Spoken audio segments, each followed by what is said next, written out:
ఓం శ్రీ కాలభైరవాయ నమో నమః. కాలాధిపతిగాను, కాలచక్రమును తిప్పే శక్తిగాను నన్ను స్వీకరించి పూజించే ఆత్మలకు కాలభైరవుడిని అయిన నేను ఒక సత్యాన్ని తెలుపుతున్నాను. నేను ఎల్లప్పుడూ కాలాధిపతిగా నన్ను నేను స్వీకరించుకొని కదులుటలేదు. నేనే కాలంలో ఒక అంగంగా మారిపోతాను. నేనే కదిలే కాలాన్ని ఆపుతాను. కాలాన్ని కదిలించే అధిపతి జ్యోతి స్వరూపమైన ఈశ్వరుడిని నేనే అను విషయాన్ని కూడా లోతుగా స్వీకరిస్తాను. కదిలించే వానిగా అయితే కదిలించే వానిగా నిలిచేదానికన్నా కదిలే వస్తువుగా నిలుచుట అన్నది వినయము, విధేయతని సూచిస్తుంది. దానివలన శూన్యము పెరుగును. ఆత్మగాయత్రి నోమును చేయుచున్న ఉన్నతమైన ఆత్మలారా, మహాత్ముడైన అగస్త్యుని యుగమార్పు పని బాగుగా నెరవేరుచున్నది. కాలం యొక్క కదలికల్ని సంక్షేపించి ఉన్న ఈ స్థితిలో విస్తరించాలనే కోరిక నేను వ్యక్తం చేసి ఉన్నాను. ప్రజా ప్రయోజనాల కోసమై, లోకం మేలు కోసమై కొంత మేరకు విస్తరించి పనిచేయుటకు ఆదిశక్తి కూడా అనుమతించారు. ఆ తల్లి శక్తులతోనే నేను విస్తరిస్తూ ఉన్నాను. అయినప్పటికీ నేను పూర్తిగా సంక్షేపణ చెందుతాను అను సత్యాన్ని మీరు మర్చిపోకండి. మానవులు ఏ సమయంలో కదిలించే శక్తులుగా పనిచేయాలి అనియు, ఏ సమయంలో కదిలే శక్తులుగా పనిచేయాలి అనియు కూడా తెలుసుకోవాలి. కాలం యొక్క పనులను గురించే తెలియచేయాలి అని నేను ప్రయత్నిస్తున్నాను. నేను 18 కాల సూత్రములను మీకు తెలియజేస్తాను. అర్థం చేసుకొని స్వీకరించండి. I will explain them in brief. వానిని విస్తరణ చేసి ఉపయోగించుకొనుట మీ బాధ్యత. కాలం యొక్క మొదటి సూత్రం. కాలమును దాటాలి అంటే మొదట కదులుట, కదిలించుట రెండూ తెలుసుకొని ఉండాలి. అంటే ఏదైనా ఒక విషయాన్ని మనం తెలుసుకోవాలంటే, ఆ విషయాన్ని ఎలా సృష్టించాలి, ఎలా చెయ్యాలి, దాన్ని ఎలా ఫినిష్ చెయ్యాలి, ఇదన్నీ కూడా మనకు తెలిసి ఉండాలి. అదే ఇక్కడ చెప్తున్నారు కాలభైరవ స్వామి. కాలం యొక్క మొదటి సూత్రాన్ని చెప్తున్నారు. కాలాన్ని దాటాలి. అంటే మొదట కాలాన్ని కదిలించేది ఎలా అని తెలియాలి. ఆ కాలంలో మనమే ఎలా కదలాలి అనేది. ఈ రెండిటిని కూడా మనం క్షుణ్ణంగా తెలుసుకొని ఉండాలి. ఆత్మగాయత్రి మంత్రాన్ని ఉచ్చరించి, నోము చేసి, దీపములను వెలిగించి, నీటిని త్రికోణం మధ్యలో విడుచుట అన్నది ఆ మంత్రాన్ని కదిలించే శక్తి అనబడుతుంది. అంటే ఇక్కడ కదలటం, కదిలించడం రెండూ తెలియాలి అన్నారు కదా! ఇక్కడ కదిలించే శక్తి అనే దాన్ని గురించి చెప్తున్నారు. ఆత్మగాయత్రి మంత్రాన్ని ఉచ్చరిస్తూ, ఆ నోమును పూజను చేసుకుంటూ, దీపాలను వెలిగించి, ఆ ట్రయాంగిల్ మధ్యలో నీళ్లను ఆఖరిలో మనం విడిచినప్పుడు అలా విడవటం. మొదట్లో విడుస్తాం, ఆఖరిలో కూడా విడుస్తాం. అలా విడిచినప్పుడు ఆ మంత్రాన్ని, ఆత్మగాయత్రి మంత్రాన్ని కదిలించే శక్తి అని ఇది పిలువబడుతుంది. కాబట్టి మానవులు కదిలించే కాల అంగంలో నిలిచి మంత్రములను ఉచ్చరించి మంచి పనులను చేయుచున్నారు అని తెలుసుకోవాలి. చాలా సునిశితంగా మనం చేసే పని మనం ఏదో చేసేస్తాము. చెప్పినట్టు చేసుకుంటూ వెళ్ళిపోతాము. కానీ మనం పరిశీలనగా ధ్యాస పెట్టి దాన్ని మనకు తెలీదు అలా చెయ్యడం ఎట్లా అనేది. అదే ఇక్కడ స్వామి మనకు వివరిస్తున్నారు. మనం చేసే పనినే కానీ దాన్ని మనం చూసే విధానం, మన దృష్టి కోణాన్ని మార్చుకొని చూడాలి అని ఇక్కడ అర్థం. కాబట్టి ఇవన్నీ చేసే మానవులు కదిలించే కాల అంగంలో నిలిచి మంత్రములను ఉచ్చరించి మంచి పనులను చేయుచున్నారు అని తెలుసుకోవాలి. వేరొక వైపు కాలం యొక్క వేరొక అంగమైన కదిలే శక్తిగా నిలవాలి. అంటే ఈ పనే నోములోనే 2 రకాలుగా మనం ప్రవర్తించేది మనకు తెలియజేస్తున్నారు.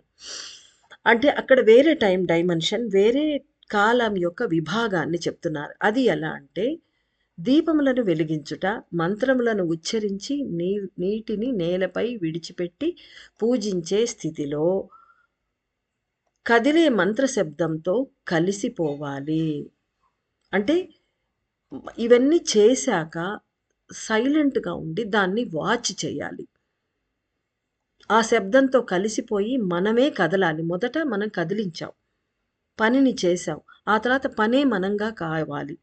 అది చెప్తున్నారు. రెండవ కాలాంగం. దీపశిఖలపై అనగా దీపజ్యోతులపై మంత్ర శబ్దం ఎలా కలిసిపోతూ ఉన్నది. అంటే మనం ఉచ్చరించే మంత్ర శబ్దం, ఆ సౌండ్ వేవ్స్ ఎలా ఆ దీపాల్లో ఉండే అగ్నిలో కలుస్తూ ఉన్నది అని, దీపము యొక్క శబ్దము, ఉష్ణము, మంత్ర శబ్దము ఒకటిగా కలిసి ఏ పనిని చేయుచున్నది అని తెలుసుకోవాలి. ఇక్కడ అద్భుతమైన విషయము దీపము యొక్క శబ్దం. అంటే ప్రతి వస్తువుకు ఒక శబ్దం అనేది ఉంటుంది. అంటే దీపము చైతన్యం కదా! ఆ చైతన్యానికి ఒక శబ్దం ఉంటుంది. చాలా కష్టం కనుక్కోవడం. అంటే మనం ఎంత సూక్ష్మతరం అయిపోతేనే అది కనుక్కోగలం. దీపము యొక్క శబ్దము అంటే ఆ జ్యోతి యొక్క శబ్దము. దీప మనం పెట్టిన దీపం ఆహ్, ఏవైతే ఉంటాయో దీప ప్రమిదలు వాటి చప్పుడు కాదు. అది భూమి పైన విషయం అది. అది కాకుండా జ్యోతి వెలుగుతూ ఉన్నప్పుడు వచ్చే శబ్దము. దానికి శబ్ద తరంగాలు, కాంతి తరంగాలు 2 ఉంటాయని మనం ఇక్కడ తెలుసుకోవాలి. ఆ శబ్దము, దాని వేడి అంటే ఉష్ణము, మనం ఉచ్చరించిన మంత్ర శబ్దము. ఈ 3 కలిసి ఎలా పని ఏ పనిని చేస్తున్నాయి అని తెలుసుకోవాలిట. దీపకాంతిని చూసే సమయంలో ఏర్పడే ఆలోచనలలో శూన్యము పెరుగుతున్నదా అని తెలుసుకోవాలి. అంటే కొద్దిసేపు మీరు అలాగే ఆ దీపకాంతులను చూడండి అని చెప్పారు కదా! ఈ పూజా సమయంలో. అలా ఉన్నప్పుడు, అలా చూస్తూ ఉన్నప్పుడు మీ ఆలోచనలో శూన్యం, వాయిడ్ ఏర్పడుతున్నాదా లేదా అని మనం తెలుసుకోవాలిట. లోపలి శూన్యములను 3 దీపశిఖలు ప్రేరేపిస్తున్న విషయాన్ని గ్రహించాలి. అంటే మన లోపల శూన్యాలు ఏర్పడుతూ ఉన్న దాన్ని ఎలా ఏర్పడుతున్నాయంటే ఈ 3 దీపశిఖలే ప్రేరణ ఇస్తున్నాయి అన్న విషయాన్ని కూడా మనం గ్రహించుకోవాలట. ఆలోచనలు లేని లోతైన ప్రశాంత స్థితి కూడా ఏర్పడి ఉన్నది అన్న విషయాన్ని గ్రహించాలి. నీటిని తీసుకొని త్రికోణం మధ్యలో విడిచిపెట్టి లోకం వర్ధిల్లాలి, అన్ని జీవులు విడుదల పొందాలి అని మంత్రాన్ని కదిలించే సమయంలో అంటే మంత్ర శబ్దాన్ని కదిలించి అంటే we are awakening that sound through the mantra. అది మంత్రాన్ని కదిలించే సమయం. ఆ సమయంలో నిర్మలంగా కూర్చొని ఉండాలి. అంటే మనలో నిర్మలత్వం ఏర్పడాలి, ప్రశాంతత్వం. అటు పిమ్మట నీరు ఏ విధమైన పనులు చేయుచున్నది. మనం విడిచిపెట్టిన నీరు త్రికోణ మధ్యంలో ఏ నీటినైతే మనం విడుస్తామో అది ఏం చేస్తోంది చూడాలిట.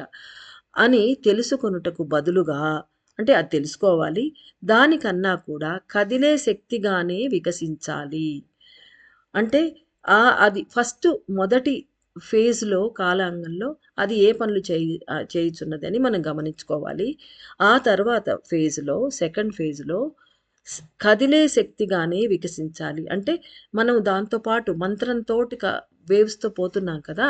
ఆ పోతూ పోతూ దీపశిఖల్ని చూసాము. లోపల వాయుడు ఎలా చేస్తోంది చూస్తున్నాము. ఆ తర్వాత నీరు అక్కడ వేసినప్పుడు సైలెంట్‌గా నీరును వాచ్ చేయాలి. అది చెప్తున్నారు. అలానే ప్రశాంతంగా చూస్తూ ఉన్నప్పుడు అంటే ఆ వదిలిపెట్టిన నీరు ఉన్న ప్రదేశాన్ని చూస్తున్నప్పుడు తేమ ఉంటుందక్కడ. మనం వదిలిపెట్టి కొంచెం సేపు అయ్యుంటుంది కాబట్టి ఆ తేమ ఏర్పడి ఉంటుంది తడి. ఆ తడి అన్నది ఉష్ణశక్తిని తీసుకొని అంటే 3 దీపాలు వెలుగుతున్నాయి గదా! మధ్యలో ఆ ఉష్ణశక్తి దానికి ఆటోమేటిక్‌గా తగులుతూ ఉంటుంది ఆ తడికి.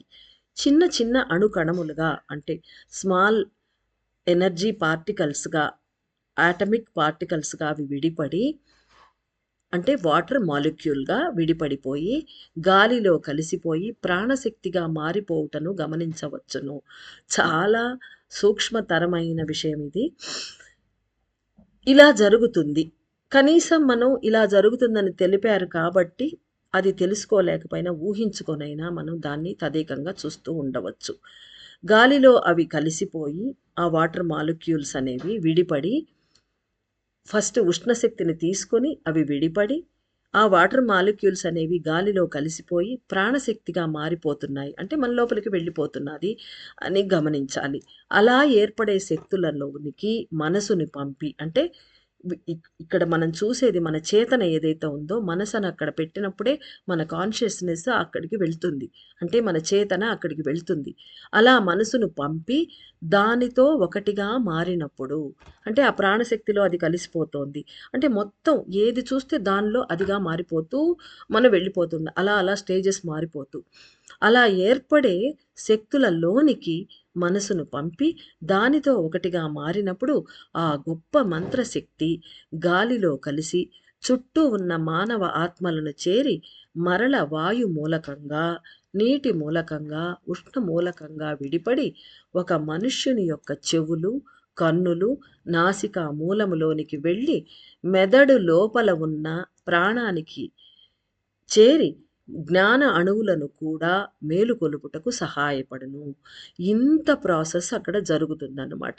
అంటే ఫస్ట్ ఏమనింది? ఆ తడి తేమ ఏదైతే ఉందో, ఆ నీటిలో ఉన్న తేమ, ఈ జ్యోతులు 3 లోపలికి చూస్తున్న జ్యోతుల ఉష్ణశక్తితో అది సంయోగం చెందినప్పుడు స్మాల్ వాటర్ మాలిక్యూల్‌గా విడిపడి, అది గాలిలో కలిసి ప్రాణశక్తిగా మారిపోతుంది. అప్పుడు ఆ ప్రాణశక్తిలోకి మన మనసును పంపినప్పుడు మనమే ప్రాణశక్తిగా మారి ట్రావెల్ చేస్తాము.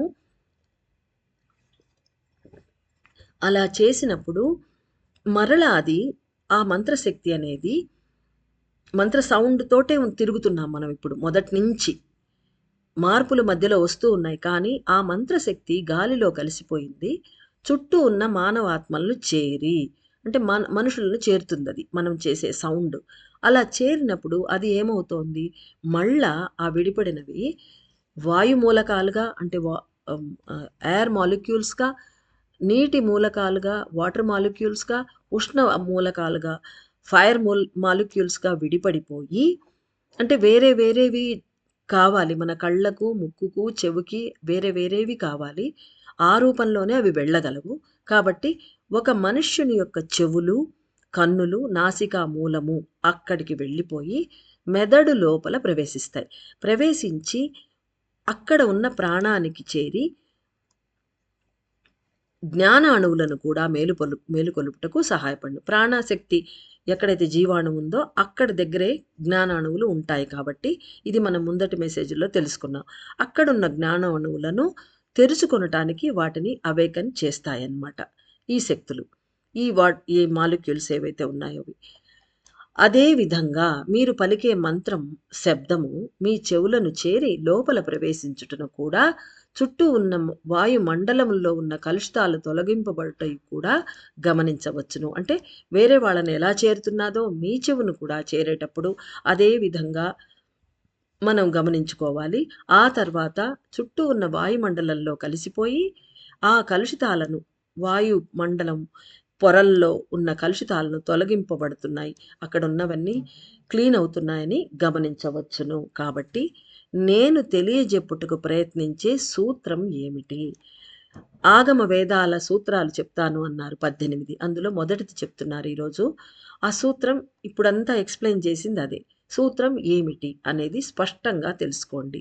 అగస్త్యుల వారు తెలిపిన విధంగా చేస్తూ అంటే ఆయన ఏ ప్రాసెస్ అయితే మనకు చెప్పారో ఆ నోము చేసుకోవడానికి అదంతా చేస్తూ ఆత్మగాయత్రి మంత్రాన్ని ఉచ్చరించే వరకు కదిలించే శక్తిగా పనిచేయాలి. అంటే ఇవన్నీ చేశాక మనం లాస్ట్‌లో ఆత్మగాయత్రి మంత్రాన్ని ఉచ్చరిస్తాం. అంటే మెడిటేషన్‌కి ముందరగా.